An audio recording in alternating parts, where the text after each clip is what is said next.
오늘 우리에게 주신 하나님의 말씀은 로마서 8장 26절에서 39절의 말씀입니다. 신약성경 250면입니다. 로마서 8장 26절부터 한 절씩 교독하겠습니다. 이와 같이 성령도 우리의 연약함을 도우시나니 우리는 마땅히 기도할 바를 알지 못하나 오직 성령이 말할 수 없는 탄식으로 우리를 위하여 친히 간구하시느니라.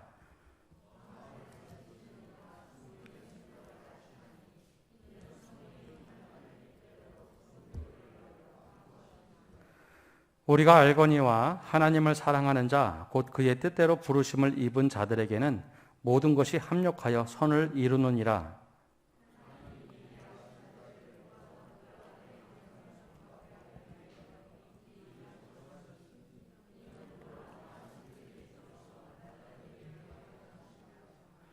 또 미리 정하신 그들을 또한 부르시고 부르신 그들을 또한 의롭다 하시고 의롭다 하신 그들을 또한 영화롭게 하셨느니라.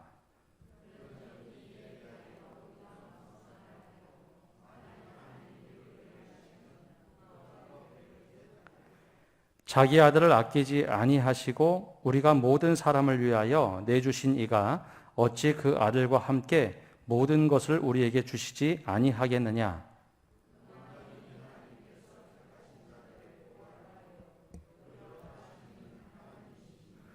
누가 정죄하리요? 죽으실 뿐 아니라 다시 살아나신 이는 그리스도 예수시니 그는 하나님 우편에 계신 자요 우리를 위하여 간구하시는 자시니라.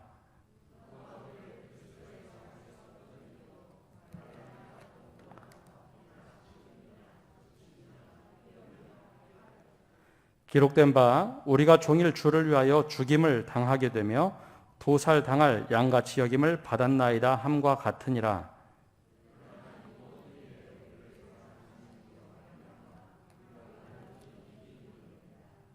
내가 확신하노니 사망이나 생명이나 천사들이나 권세자들이나 현재일이나 장래일이나 능력이나 높음이나 깊음이나 다른 어떤 피조물이라도 우리를 우리 주 그리스도 예수 안에 있는 하나님의 사랑에서 끊을 수 없으리라. 아멘. 오늘 저녁에도 주님의 은혜와 평강이 우리와 함께하기를 축복합니다. 사람은 누군가의 지지를 받으면 상상 이상의 힘을 발휘하고 때로는 누군가의 지적을 당하거나 비난을 받으면 움츠러들기도 합니다. 사람이 아무리 마음을 강하게 품는다 할지라도 누군가 끊임없이 응원을 해주면 그 응원의 힘 때문에 열심을 낼 수 있습니다. 이번 올림픽에 그런 모습들이 꽤 많았죠.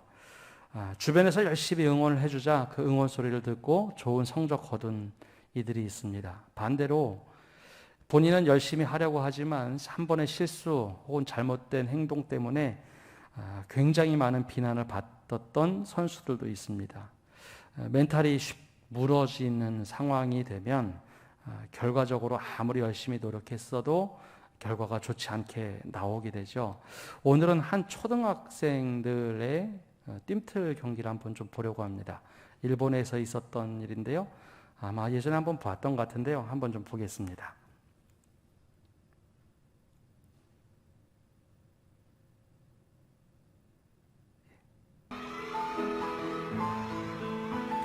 잘 보이시나요?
뭐 드라마를 찍은 건 아니고 일부러 아마 영상을 찍은 것도 아닌 것 같습니다.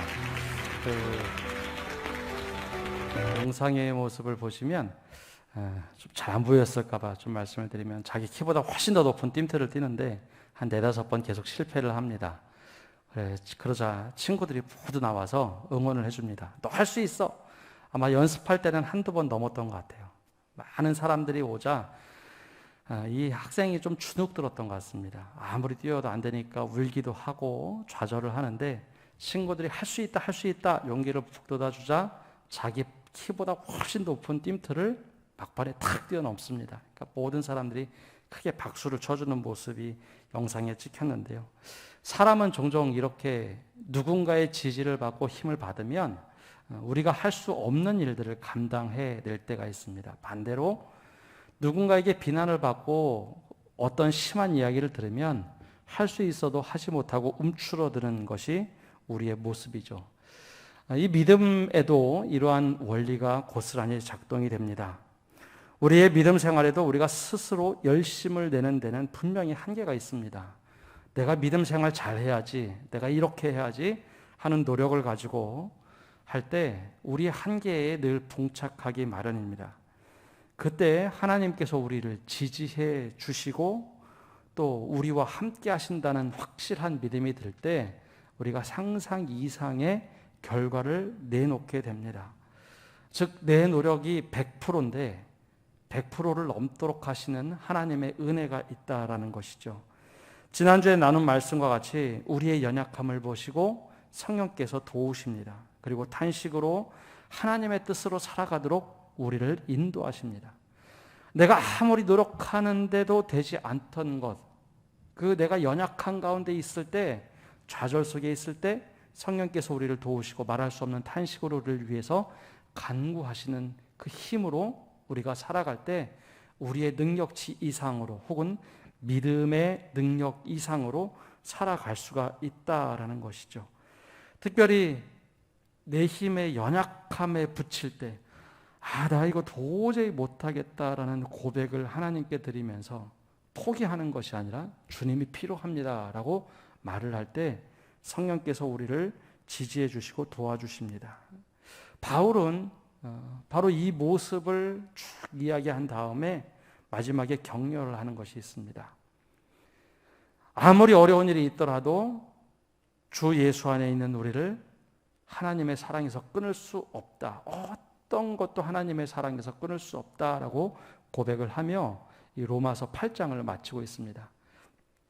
그런데 이 간절한 외침, 이 8장을 마무리하는 것은 바울이 편지를 보낼 때 로마 교회에 대전제를 썼던 1장에서 8장까지의 결론입니다.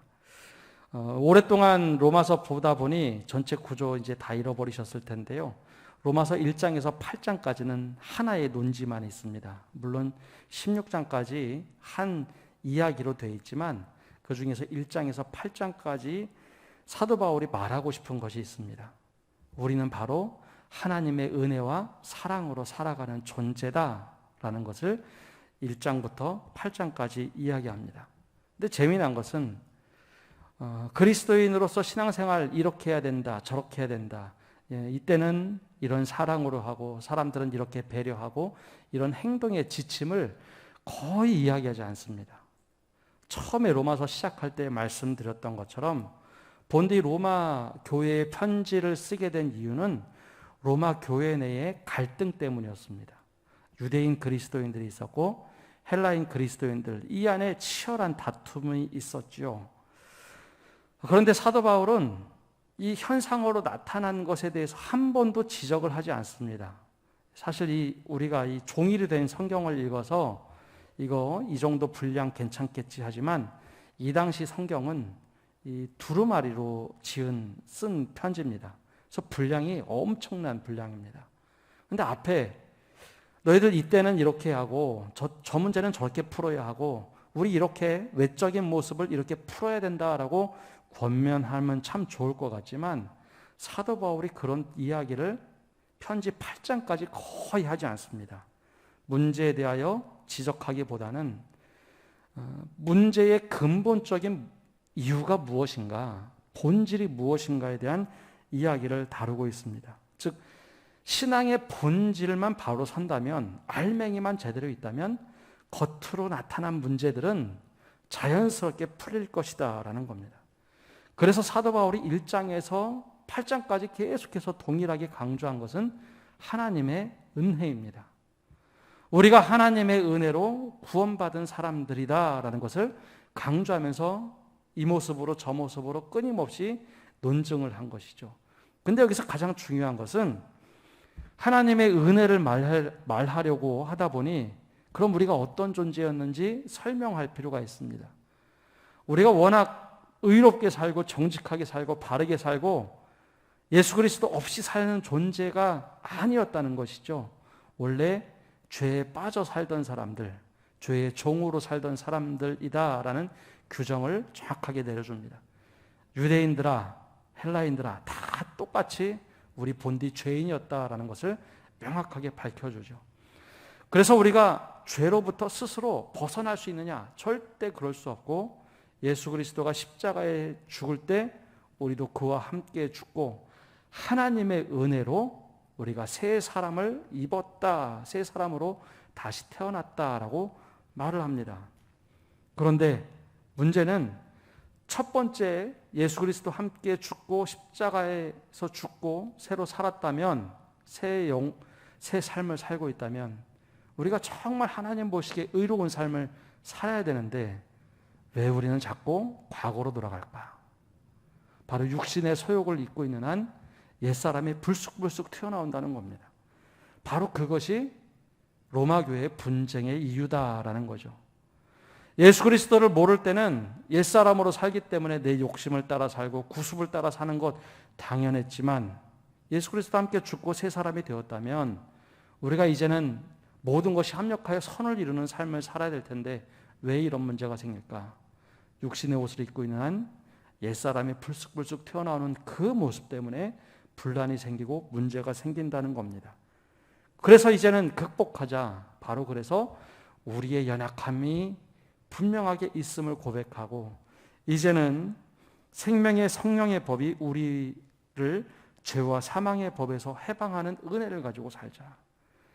과거에는 옛사람이 죽고 새 사람으로 사는 것으로 거기에 만족하는 것이 아니라 이제는 아예 예수 그리스도 안에서 생명의 성령의 법이 죄와 사망의 법에서 우리를 해방한 채로 이제는 살아가자라고 권면을 하고 있는 겁니다.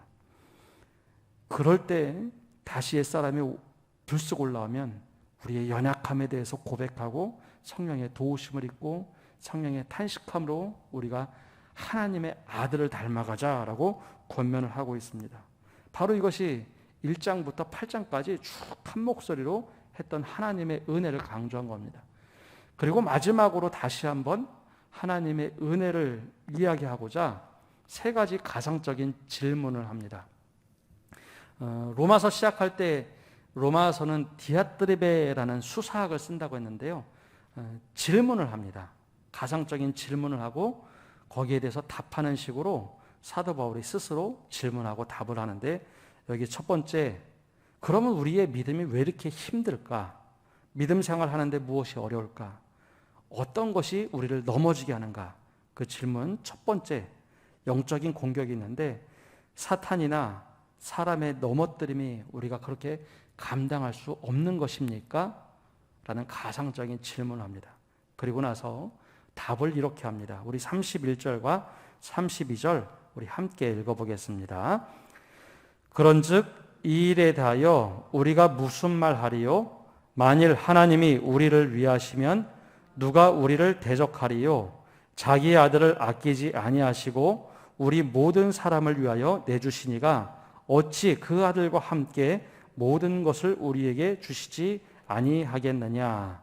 아멘. 왜 우리가 자꾸 과거 속에 넘어지거나 사탄이나 사람의 넘어뜨림이 감당할 수 없는 것처럼 느껴지는가? 근데 그럴 수 없다라고 하는 겁니다. 즉 영적인 공격이 들어올 때 우리가 이렇게 고백하자는 겁니다. 하나님이 우리를 위하시면 누가 우리를 대적하리요? 하나님께서 우리를 막아주신다는 겁니다. 사람이 아무리 우리를 무너지게 하고 힘들게 하고 좌절하게 한다 할지라도 하나님이 우리를 위하시는데 누가 그렇게 우리를 공격한다면 그 사람은 하나님을 대적하는 자라라고 이야기하는 겁니다.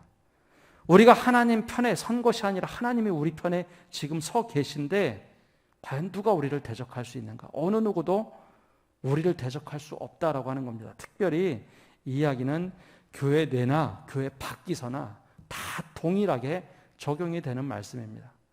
누가 우리를 대적한다면 그는 하나님을 대적하는 사람입니다.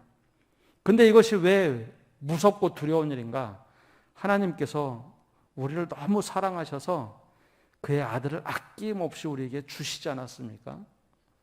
그래서 그 아들을 아낌없이 주셨는데 하나님이 우리를 위하신다는 것, 그럼 아들과 함께 모든 것을 상속받도록 우리에게 다 주셨는데 과연 하나님이 가만히 계실까? 그렇지 않다라고 사도 바울은 우리들에게 권면을 하고 있습니다. 그 우리말 표현에 전 세계에 없는 표현 하나가 있다고 하는데요. 너 죽고 나 죽자라는 표현이라고 하죠. 보통 외국 사람들 너 죽고 나 죽자라는 말 안 한다고 하죠. 너 죽고 나 살자가 일반적인 사고방식에서의 표현입니다. 근데 우리나라 사람들은 꼭 너 죽고 나 죽자라는 표현을 씁니다. 우리는 물귀신이라도 된 듯이 내가 안 되면 너도 안 되고 너도 안 되면 내가 안 된다라고 하지만 하나님께서 하셨던 일을 보면 하나님께서 너무 우리를 사랑하셔서 그 아들의 목숨을 주시지 않습니까? 너 죽고 나 죽자라는 표현보다 이거 더 무서운 것 아닙니까? 우리를 살리기 위해서 아들을 주신 하나님께서 누군가 우리를 공격한다면 너 죽고 나 죽자 그것을 넘어가는 표현으로 하나님께서 보호하신다.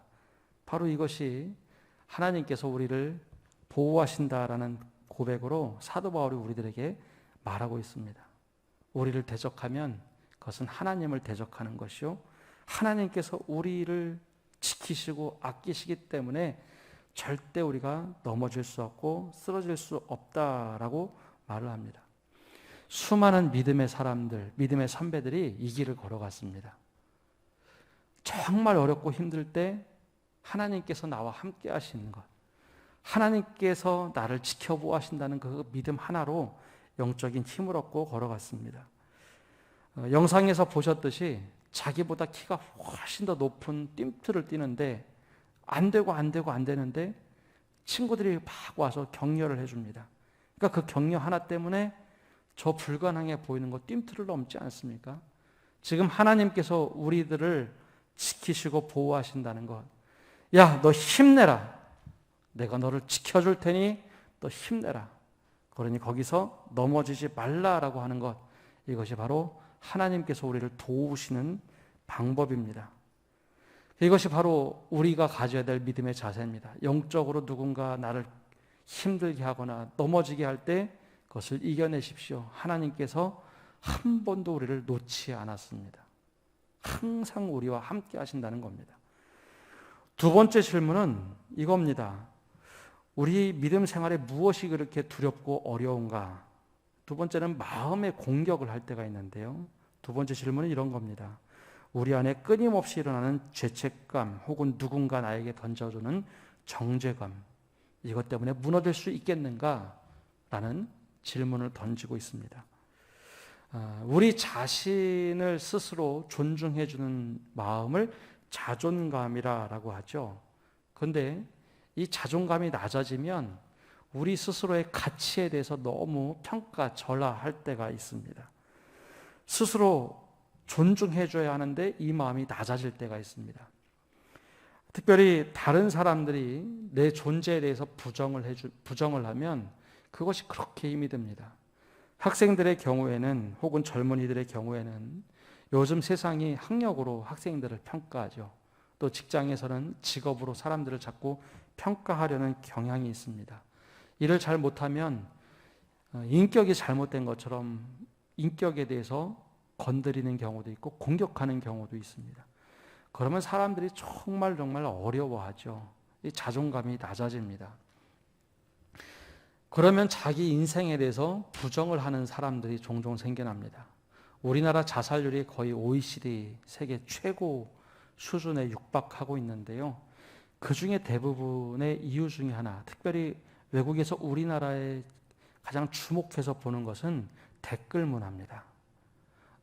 외국에 비해서 훨씬 더 강도 높은 댓글 때문에 사람들의 인격이 무너지고 사람들의 자존감이 무너지고 있다라는 겁니다. 그러니까 누군가 끊임없이 공격하다 보니 너무 무너지는 거죠. 이와 유사하게도 신앙에도 이것이 흡사하게 나타나는 것은 정죄함과 죄책감입니다. 인격적으로 모욕을 당해도 힘든데요. 신앙적으로 죄책감을 주거나 정죄함을 주면 신앙 자체도 무너지고 인격도 무너지게 되어 있습니다. 근데 로마 교회에 대해서 이런 일들이 서슴없이 벌어지고 있었던 것이죠. 1월에 로마서 처음 말씀드릴 때 로마 교인들 안의 갈등은 우리가 생각하는 것 이상이었습니다. 원래 유대인들이 개척한 이 교회는 유대인들의 율례에 따라서 모든 법들이 좀 이루어졌습니다. 체계가 잡혀가고 교회가 어느 정도 10년 이상 서갔죠. 그런데 글라우디오 황제 때 유대인들이 추방을 당하면서 소수의 헬라파 그리스도인들, 즉 로마에 살던 로마인의 중에 그리스도인들이 있었는데 그들이 유대인들이 쫓겨나간 상황에서 교회를 관리하고 교회를 일궈 나갑니다. 그런데 유대인들이 빠진 상황에서 보니까 율법의 체계나 혹시 신앙의 생활의 신앙의 윤리 같은 것을 많이 무너뜨리게 됩니다. 자신들의 예전의 습관대로 좀 더 편하게 하자. 뭘 그렇게 할 필요가 있어 하면서 그렇게 신앙의 체계를 만들어갔죠. 그런데 시간이 흘러서 한 6년 정도 지난 뒤에 황제가 바뀌면서 다시 유대인들이 로마 교회로 들어오게 됩니다. 그러고 나서 보니 주도권이 바뀌었습니다. 우리 실제로 이제 한국 교회로 얘기하면 개척 멤버들이 열심히 교회를 일궈놨더니 개척 멤버들이 어떤 상황 때문에 나갔다 들어왔는데 교회 주류가 바뀐 겁니다. 그러면서 이 주류 다툼에 대해서 아주 심각하게 논쟁이 붙었죠. 근데 문제는 유대인들이 들어와서 세력을 키울 만큼의 숫자가 되지 않았습니다. 이미 로마인들이 80% 이상 되는 교인이었고 유대인들은 밖에 나갔다 들어와 보니 아주 소수가 되어버렸습니다. 그러다 보니 갈등이 격화가 됐죠. 그래서 유대인들은 하나하나 지적을 했습니다. 유대인 그리스도인들은 신앙생활 그렇게 하는 거 아니야. 우리가 말씀을 아는데 그렇게 하면 잘못된 거야. 계속해서 지적을 했죠. 그게 믿음 생활이라고 하냐? 어떻게 우상에 바쳐진 고기를 먹을 수 있어? 하나하나 다 지적을 했습니다. 그러자 이제 헬라파 유대인들, 즉 로마에 살던 그리스도인들이 화가 났습니다. 너희들 율법주의자지. 우리는 그렇게 살지 않아. 너희들은 율법주의자야. 그러자 유대인 그리스도인들은 반박을 합니다. 너희들은 자유주의자야. 그렇게 믿음 생활해서 되겠어? 이쯤 되면 교회가 갈라설 것 같은데 절대 갈라서지 않습니다. 하나의 교회로 끊임없이 갔던 겁니다. 그러다 보니 교회가 건강해졌을까요? 굉장한 다툼이 오랫동안 갔습니다. 이 갈등 속에 있을 때 서로 죄책감을 불러일으켰습니다. 특별히 유대인 그리스도인들은 너 잘못된 거야. 정죄를 많이 했습니다. 성경 복음서를 보면 바리새인들이 사람들을 정죄했던 것처럼 유대인 그리스도인들도 이 헬라인 그리스도인들을 정죄를 많이 했습니다. 죄책감도 줬죠. 서로 이제 죄책감도 주고 정죄함도 줍니다. 그러니 믿음이 잘 자라겠습니까? 사도 바울이 이 문제 때문에 원래 서신서를 쓰게 됐습니다. 그러고 보면 오늘 말씀에 이 말씀이 우리가 상상이 가지 않습니까? 이렇게 지속적으로 정죄 속에 있을 때 사도 바울이 이제 외칩니다. 33절과 34절 말씀 함께 읽어보겠습니다.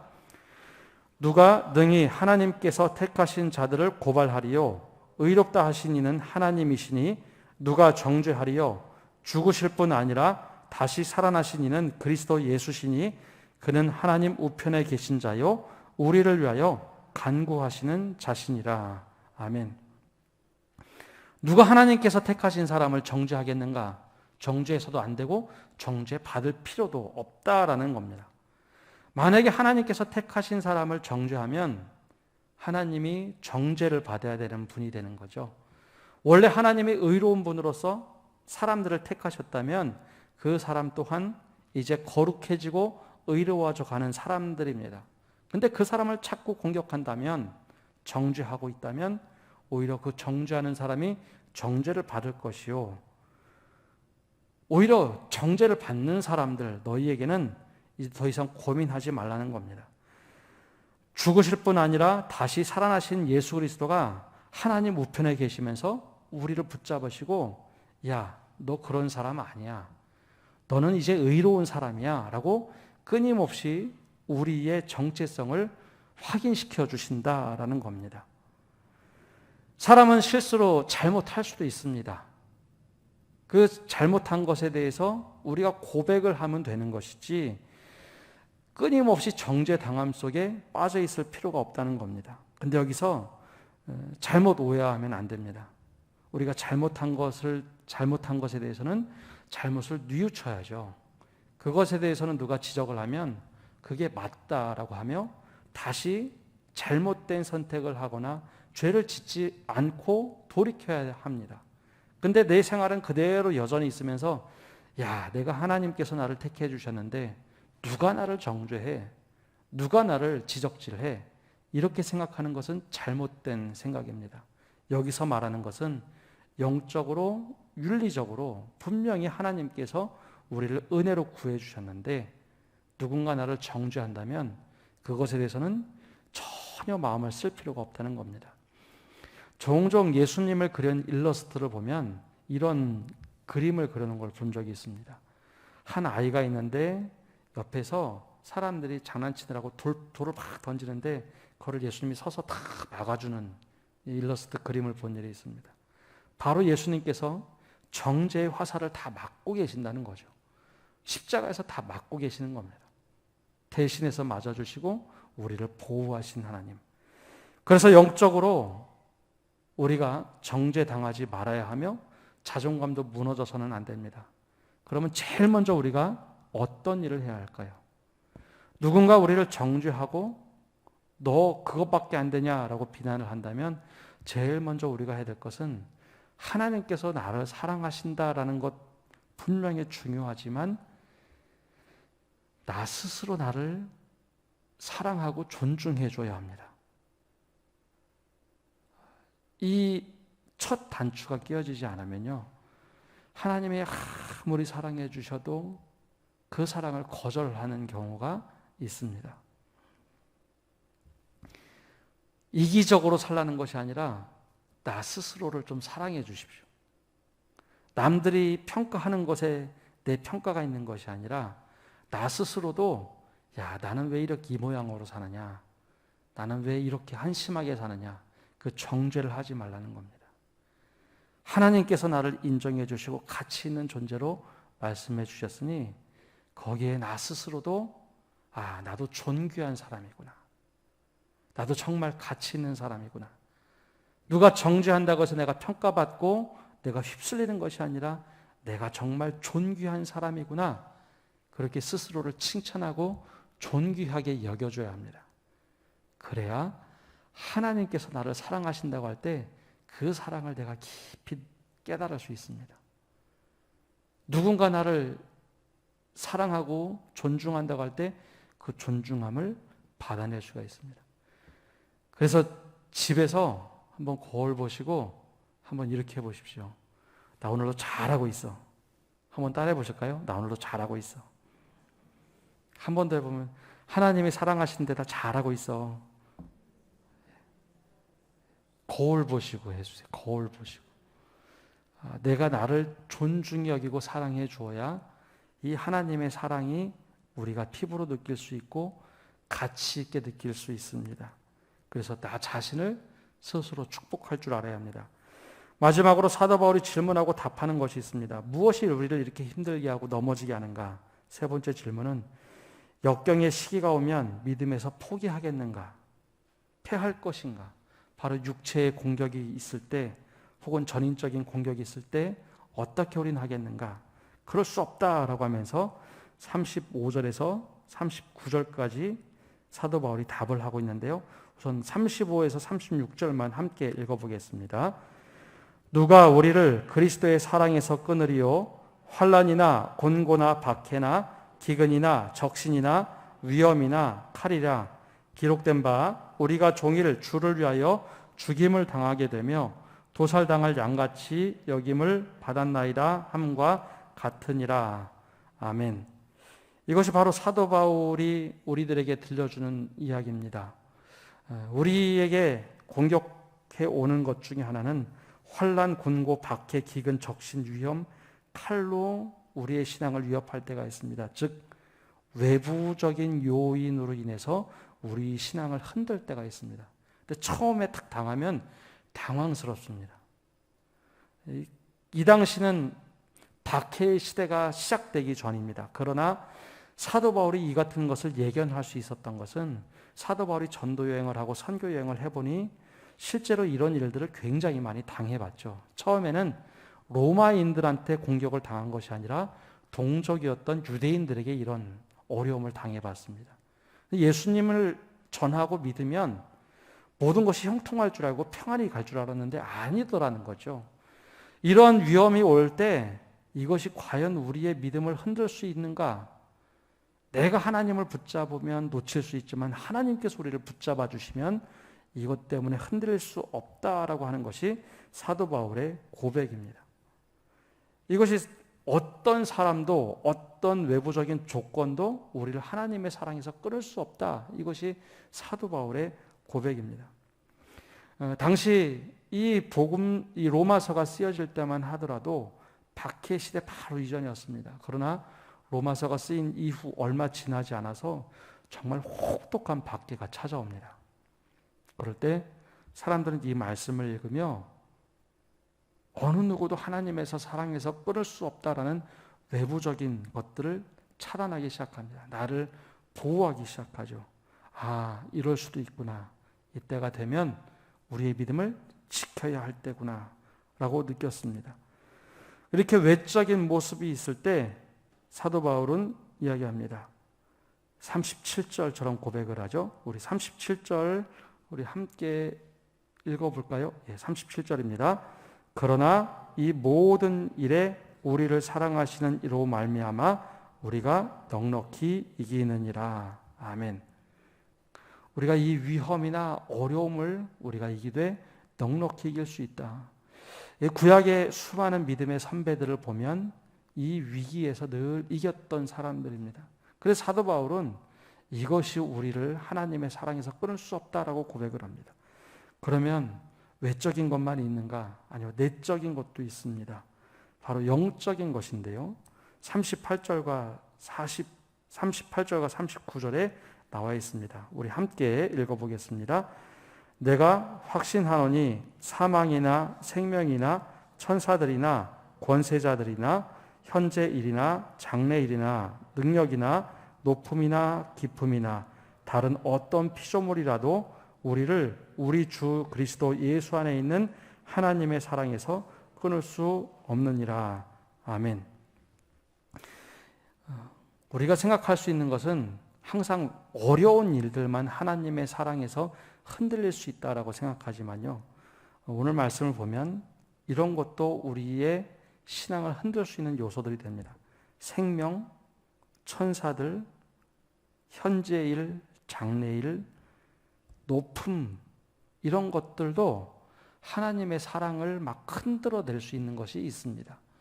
생명을 간구할래, 신앙을 간구할래, 천사들이 와서 때로는 유혹하는 것도 있습니다. 항상 좋은 것이 우리의 신앙을 윤택하게 만들지는 않는다는 겁니다. 그뿐만 아니라 반대되는 것도 있습니다. 사망이 우리에게 찾아오면 하나님의 사랑에서 우리가 끊어질까? 예컨대 이렇게 생각하시면 쉽습니다. 부모님께서 우리에게 사랑을 참 많이 주셨는데 어느 날 부모님이 돌아가셨습니다. 그럼 부모님의 사랑이 끊어졌을까요? 우리에게 주신 사랑이 소멸될까요? 그것이 아니라는 거죠. 사망도 하나님의 사랑에서 우리를 끊을 수 없다라는 것이 사도 바울의 고백입니다. 그래서 그 어떤 것도 하나님의 사랑에서 끊을 수 없다. 영적인 어떤 존재들도, 어떤 사람도, 어떤 도구도 하나님에서 끊을 수 없다라고 권면을 합니다. 그래서 1장부터 8장까지 쭉 일관되게 얘기하는 것은 우리가 죄인이었음에도 불구하고 하나님의 은혜와 사랑으로 이렇게 꽉 붙잡아 주셔서 절대 놓지 않는 하나님의 사랑으로 붙잡고 계시다. 내가 붙잡는 것이 아니라 하나님께서 붙잡고 계시니 절대 흔들리지 말라라는 것이 사도 바울이 오늘 로마 교회와 우리에게 들려주시는 음성입니다. 우리 믿음을 지켜나간다는 건 내 힘으로 하는 것도 있지만 내가 연약하다고 고백할 때 비로소 하나님께서 일하시고 우리를 붙잡아 주십니다.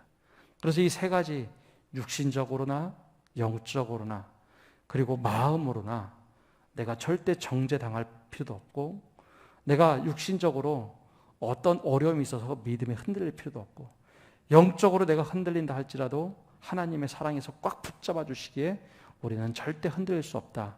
이 고백을 가지고 살아가라라는 것이 우리 사도 바울의 권면입니다. 우리 믿음에 있어서 살아가면서 우리를 흔드는 것이 참 많습니다. 근데 그때 우리 하나님의 사랑에서 끊어지지 않음을 믿습니다. 우리를 붙잡아 주옵소서.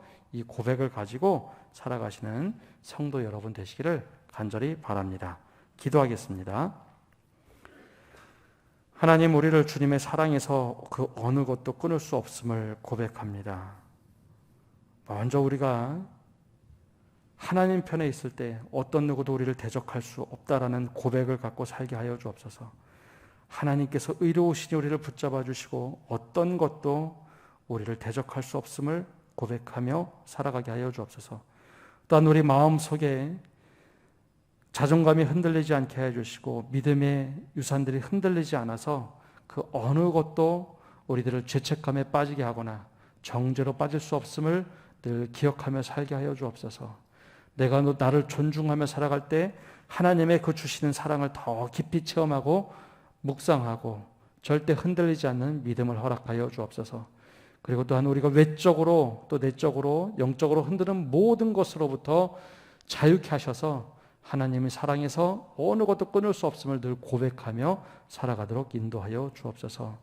이 어려운 시절, 팬데믹이라는 시절을 보내며 하나님 이 또한 우리를 하나님의 사랑에서 끊을 수 없음을 고백하며 살아가게 하여 주시옵소서. 이 모든 말씀 예수님의 이름으로 기도합니다. 아멘.